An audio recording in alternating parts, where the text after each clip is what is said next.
ये कहानी है एक ऐसे ट्रेन की जो एक अंधेरी सुरंग में एंटर हुई। ऑफिशियली उस ट्रेन पर सिर्फ कुछ क्रू मेंबर्स सवार थे, लेकिन जब वो ट्रेन उस सुरंग से बाहर आती है वो इतिहास की सबसे बड़ी रेल दुर्घटना की वजह बन चुकी थी। एक ऐसी ट्रेन जो एक सुरंग में घुसी, लेकिन जब बाहर आई तो वो 500 से ज़्यादा लोगों के लिए एक चलती फिरती कब्र बन चुकी थी। 3 मार्च 1944, इटली का बेलवानो शहर। दुनिया में वर्ल्ड वॉर 2 चल रहा था और इटली उस जंग की आग में जल रहा था। पहले इटली नाजी जर्मनी के साथ था, लेकिन फिर वो एलाइज यानी अमेरिका और ब्रिटेन की तरफ हो गया। इसके बाद जर्मनी ने इटली पर हमला कर दिया। देश 2 टुकड़ों में बट गया था, एक तरफ जर्मन सपोर्टेड सरकार और दूसरी तरफ एलाइज सपोर्टेड सरकार। आम जनता इस चक्की के 2 पट्टों के बीच में पिस रही थी। पूरे यूरोप में ज़रूरी चीज़ों की कमी थी, खास करके खाने की। शहरों में जैसे नेपल्स लोगों के पास खाने को कुछ नहीं था। जो भी खेत में उगता उसे फौजियों के लिए फ्रंट लाइन पर भेज दिया जाता था। परिवार भूखे मर रहे थे।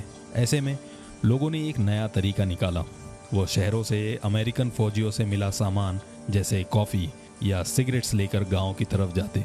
वहाँ किसानों से इस सामान के बदले में दूध, पनीर या मांस ले आते ताकि अपने बच्चों का पेट भर सके। लेकिन गांव तक जाए कैसे? जंग के वजह से पैसेंजर ट्रेन्स भी बंद थी या उन पर सिर्फ फौजियों को इजाज़त थी। आम आदमी के लिए कोई रास्ता नहीं था। इस मजबूरी में लोगों ने मालगाड़ी यानी फ्रेट ट्रेन्स पर चुपके से सफ़र करना शुरू कर दिया। ये गैर कानूनी था। पुलिस चाहती तो उन्हें रोक सकती थी, लेकिन उन्होंने अपनी आंखें बंद कर ली, क्योंकि वो जानते थे कि ये लोग कोई चोर या डाकू नहीं है। ये तो सिर्फ बेचारे लोग हैं जो अपने परिवार को जिंदा रखने के लिए ये सब कर रहे हैं। इसीलिए कुछ ट्रेन रूट्स का नाम ही पड़ गया था ब्लैक मार्केट एक्सप्रेस। खाने के अलावा एक और चीज़ की भारी कमी थी, कोयला। उस ज़माने में इटली की ज़्यादातर ट्रेनें कोयले से चलती थी और अच्छा कोयला मिलना नामुमकिन था। तो ट्रेन ड्राइवर्स को जितना भी घटिया क्वालिटी का कोयला मिलता वो उसे इस्तेमाल कर लेते। अब आप सोचेंगे कि इससे क्या फ़र्क पड़ता है? फ़र्क पड़ता है, और बहुत बड़ा। यहाँ पर एक छोटी सी साइंस की बात समझना ज़रूरी है। जब कोयला जलता है तो उससे धुआं निकलता है। अगर कोयला अच्छी क्वालिटी का हो तो वो ज़्यादा एनर्जी देता है, और धुएं में ज़्यादातर कार्बन डाइऑक्साइड होता है जो हम सांस के साथ बाहर निकालते हैं। लेकिन जब कोयला बहुत ही घटिया क्वालिटी का होता है तो पूरी तरह से नहीं जल पाता। इस अधजले कोयले से निकलता है कार्बन मोनोऑक्साइड। कार्बन मोनोऑक्साइड एक खौफनाक चीज़ है। ये एक साइलेंट किलर है, क्योंकि इसकी ना तो कोई स्मेल होती है और ना ही कोई रंग। ये हवा में घुल जाती है और आपको पता भी नहीं चलता। जब आप इस हवा में सांस लेते हैं तो ये कार्बन मोनोऑक्साइड आपके खून में ऑक्सीजन की जगह ले लेती है। आपका दिमाग और शरीर को ऑक्सीजन मिलना बंद हो जाता है। आपको पहले नींद आने लगती है, अजीब सा सुकून महसूस होता है, और फिर आप गहरी नींद में चले जाते हैं। एक ऐसी नींद जिससे आप कभी नहीं जागते, बिल्कुल शांत, बिना किसी दर्द के मौत हो जाती है। इस हादसे से ठीक 1 महीने पहले इसी रूट पर एक ट्रेन टनल से गुजर रही थी। घटिया कोयले की वजह से ड्राइवर उसी गैस से बेहोश हो चुका था और ट्रेन से गिरकर उसकी मौत हो गई। ये एक साफ वार्निंग थी जिसे सबने अनदेखा कर दिया। किसी ने सोचा नहीं कि ये चीज़ दोबारा और इतने बड़े पैमाने पर हो सकती है। तो वापस चलते अपने कहानी पर। 2 मार्च 1944 नेपल्स स्टेशन से एक मालगाड़ी ट्रेन नंबर 8017 रवाना हुई। इसमें 45 डिब्बे थे जिनमें सरकारी सामान भरा था, लेकिन इन डिब्बों के ऊपर अंदर जहां भी जगह मिली लगभग 500 लोग और सवार थे। ये सब वही लोग थे जो ब्लैक मार्केट एक्सप्रेस पर सफ़र कर रहे थे। शाम 7 बजे ट्रेन बट्टीपागलिया स्टेशन पहुंची। यहाँ से आगे का रास्ता पहाड़ी था, इसलिए ट्रेन का इलेक्ट्रिक इंजन हटाकर 2 बड़े स्टीम इंजन्स लगाए गए। इसी स्टेशन पर अंधेरे का फ़ायदा उठाकर न जाने कितने और लोग ट्रेन पर चढ़ गए।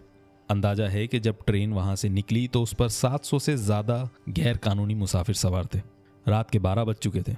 ट्रेन बलवाना स्टेशन पर रुकी। यहाँ थोड़ी मेंटेनेंस के बाद ट्रेन ने अपने सफ़र का सबसे मुश्किल हिस्सा शुरू किया। आगे आर्मी टनल थी। ये सुरंग लगभग 2 किलोमीटर लंबी थी और इसके अंदर का रास्ता सीधा नहीं बल्कि घुमावदार और चढ़ाई वाला था। रात का अंधेरा, ऊपर से गहरा कोहरा। ट्रेन बहुत धीरे धीरे सिर्फ 15 किलोमीटर पर आवर की स्पीड से उस सुरंग की तरफ बढ़ रही थी। इंजन का धुआं पूरे माहौल में फैला हुआ था। ज़्यादातर मुसाफिर थक कर सो चुके थे। वो अपने ठंडे सख्त डिब्बों में एक दूसरे से सट कर बैठे हुए थे, इस उम्मीद में कि अगले दिन उनके घर चूल्हा जलेगा। उन्हें क्या पता था कि ये उनकी ज़िंदगी की आखिरी रात होगी। आधी रात के बाद लगभग 2 बजे ट्रेन उस अंधेरी सुरंग में एंटर होती है। नॉर्मल प्रैक्टिस ये थी कि जब ट्रेन सुरंग पार कर लेती तो दूसरी तरफ के स्टेशन बेल्लामूरो से बलवाना स्टेशन को सिग्नल भेजा जाता था। ये इस बात का सबूत होता था कि सब कुछ ठीक है। उस रात कोई सिग्नल नहीं आया। न जाने क्यों ट्रेन उस घुमावदार सुरंग के ठीक बीच में आकर रुक गई। सबसे आम थ्योरी ये थी कि ट्रेन पर बोझ बहुत ज़्यादा हो चुका था, 700 लोग और 45 डिब्बों का सामान। ऊपर से घटिया कोयले में इतनी ताकत नहीं थी कि वो ट्रेन को उस चढ़ाई पर खींच सके। शायद बारिश की वजह से पटरियां भी गीली थी, जिसकी वजह से पहिए फिसल रहे थे। जो भी वजह रही हो, ट्रेन रुक गई और उसके आखिरी 2-3 डिब्बों को छोड़कर पूरी की पूरी ट्रेन उस अंधेरी सुरंग के अंदर कैद हो चुकी थी। थोड़ी देर पहले एक ट्रेन इस सुरंग से गुजरी थी, इसलिए सुरंग के अंदर पहले से ही धुआं भरा हुआ था। वेंटिलेशन का कोई इंतजाम नहीं था। और अब जब ट्रेन 8017 के ड्राइवर ने इंजन को दोबारा स्टार्ट करने की कोशिश की तो घटिया कोयला और भी ज़्यादा जहरीला धुआं छोड़ने लगा, यानी कार्बन मोनोऑक्साइड उगलने लगा। धीरे धीरे वो अनदेखा बेनाम जहर पूरी सुरंग में फैलने लगा। ऊपर से एक और गड़बड़ ये हो गई कि उस जमाने में ट्रेन के अगले इंजन के ड्राइवर का पिछले इंजन के ड्राइवर से बात करने का कोई तरीका नहीं था। जब आगे वाले ड्राइवर ने ट्रेन को पीछे यानी सुरंग से बाहर निकालने की कोशिश की तो पिछले इंजन के ड्राइवर को लगा कि ट्रेन चढ़ाई पर फिसल रही है। उसने घबराकर ब्रेक लगा दिए। अब ट्रेन ना आगे जा सकती थी और ना ही पीछे। वो उस जहरीले गैस चैम्बर में फंस चुकी थी। जो पैसेंजर सो रहे थे वो सोते ही रह गए। उन्हें पता ही नहीं चला कि कब नींद मौत में बदल गई। और जो जाग रहे थे उन्हें भी इस अनदेखे दुश्मन का एहसास नहीं हुआ। जब तक उन्हें समझ आता कि सांस लेना मुश्किल हो रहा है तब तक बहुत देर हो चुकी थी। कई लोग बेहोश होने लगे। सबसे पहले ट्रेन के ड्राइवर्स बेहोश हुए। कुछ लोगों को खतरे का एहसास हुआ। उन्होंने हिम्मत करके ट्रेन से नीचे उतरकर पटरियों पर दौड़कर सुरंग से बाहर निकलने की कोशिश की, मगर वो जहरीले धुएं से बच नहीं सके। ज्यादातर लोग ताजी हवा तक पहुंचने से पहले ही पटरियों पर गिरकर बेहोश हो चुके थे। एक खौफनाक सन्नाटा छा गया। ट्रेन के सबसे पिछले डिब्बे में एक ब्रेकमैन था। उसका नाम था मिशेल पोलो। पिछले डिब्बे सुरंग से थोड़े बाहर थे, इसलिए वो बच गए। जब उसे एहसास हुआ कि कुछ बहुत बुरा हो गया है तो उसने एक आखिरी हिम्मत भरी कोशिश की। वो ट्रेन से उतरा और अंधेरे में उन पटरियों पर दौड़ने लगा जहां उसके साथी मुसाफिर बेजान पड़े थे। वो मदद मांगने के लिए वापस बलवानो स्टेशन की तरफ भागा। सुबह के 5:10 पर थक कर हांफते हुए मिशेल स्टेशन पहुंचे, मगर तब तक बहुत देर हो चुकी थी। जब रेस्क्यू टीम वहां पहुंची तो उन्होंने जो मंजर देखा वो उनकी रूह कपा देने वाला था। सुरंग के अंदर ट्रेन खड़ी थी, बिल्कुल शांत, और ट्रेन के अंदर और बाहर पटरियों पर हर तरफ सिर्फ लाशें ही लाशें थी। ऐसा लग रहा था जैसे वक्त ही थम गया हो। रेस्क्यू ट्रेन उस ट्रेन के पास जा भी नहीं सकती थी क्योंकि पूरी पटरी लाशों से भरी हुई थी। उन लाशों को हटाने में 3 घंटे लग गए। फिर उस ट्रेन को, जब अब एक चलता फिरता कब्रिस्तान बन चुकी थी, उस गैस से भरी सुरंग से बाहर खींचा गया।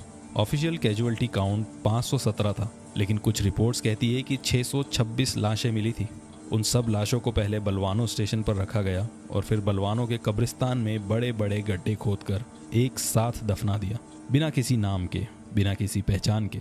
उन सैकड़ों लोगों में से सिर्फ 235 की ही पहचान हो पाई। जिंदा बचे लोगों में से एक के बाल जहर के कारण पूरी तरह सफ़ेद हो गए।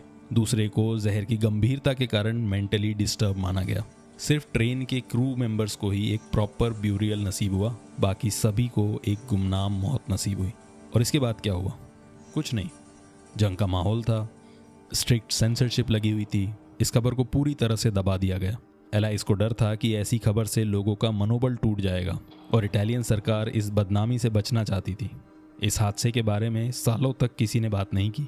किसी पर कोई केस नहीं चला, किसी को सज़ा नहीं मिली। इस हादसे का जिम्मेदार घटिया कोयले को ठहरा दिया गया। और जंग के उस माहौल में घटिया कोयले के लिए कौन जिम्मेदार था? कोई नहीं। जिन लोगों ने अपने परिवार वालों को खोया, उनके पास रोने का भी वक्त नहीं था। वो खुद जिंदा रहने के लिए जंग लड़ रहे थे, इसलिए लोगों का गुस्सा भी सामने नहीं आया। सरकारी कागजों में इन सब लोगों को कैजुअल्टीज ऑफ वॉर यानी जंग में शहीद का दर्जा दिया गया। एक तरह से वो भी सही है, भले ही वो किसी बॉम्ब या गोली से ना मरे हो। वो मारे थे उस केओस, उस भूख और उस मजबूरी से जो जंग अपने साथ लाती है।